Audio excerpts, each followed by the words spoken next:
हर हर महादेव सभी को। जय श्री हरि विष्णु।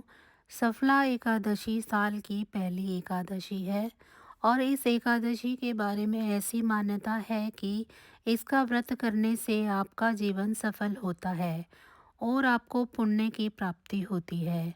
इस एकादशी के व्रत में व्रती के लिए कथा का पाठ करने से विशेष महत्व होता है। आइए जानते हैं व्रत की संपूर्ण कथा। सफला एकादशी की शुभ कारणी कथा सुनो। चंपावती नाम से विख्यात एक पुरी है जो कभी राजा महिष्मत की राजधानी थी। राजश्री महिष्मत के 5 पुत्र थे।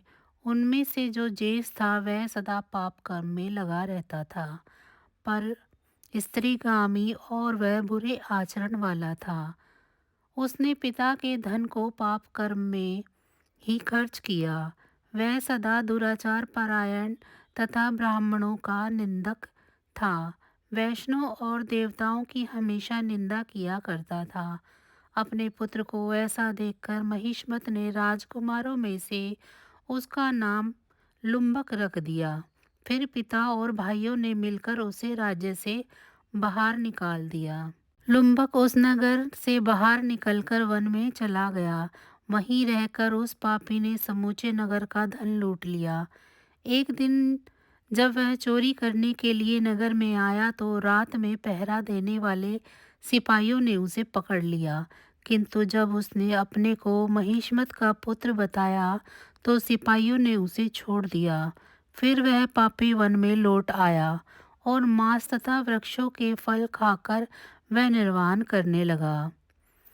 उस दुष्ट का विश्राम स्थल पीपल के नीचे था। वहां बहुत वर्षों का पुराना पीपल का वृक्ष था। उस वन में वह वृक्ष एक महान देवता माना जाता था। पाप बुद्धि लुम्बक वहीं निवास करता था। बहुत दिनों के पश्चात एक दिन किसी संचित पुण्य के प्रभाव से उसके द्वारा एकादशी के व्रत का पालन हो गया। पौष मास में कृष्ण पक्ष की को दशमी के दिन पापिष्ट लुम्बक ने वृक्षों के फल खाए और वस्त्रहीन होने के कारण रात भर जाड़े का कष्ट भोगा। उस समय ना तो उसे नींद आई और ना ही आराम ही मिला। वह निष्प्राण सा हो रहा था। सूर्योदय होने पर भी उस पापी को होश नहीं आया। सफला एकादशी के दिन भी लुम्बक बेहोश पड़ा रहा। दोपहर होने पर उसे चेतना प्राप्त हुई। फिर इधर उधर दृष्टि डालकर वह आसन से उठा और लंगड़ाते हुए बार बार लंगड़ाता हुआ वन के भीतर गया। वह भूख से दुर्बल और पीड़ित हो रहा था। उस समय लुम्बक बहुत से फल लेकर जो ही विश्राम स्थल पर लौटा त्यों ही सूर्य अस्त हो चुका था। तब उसने वृक्ष की जड़ से बहुत से फल चुने और निवेदन करते हुए कहा, इन फलों से लक्ष्मीपति भगवान विष्णु संतुष्ट हो। यह कहकर लुम्बक ने रात भर नींद ही नहीं ली। इस प्रकार अनायास ही उसने इस व्रत का पालन कर लिया। उस समय सहसा आकाशवाणी हुई, राजकुमार, तुम सफला एकादशी के प्रसाद से राज्य और पुत्र प्राप्त करोगे। बहुत अच्छा कहकर उसने वह वरदान स्वीकार कर लिया।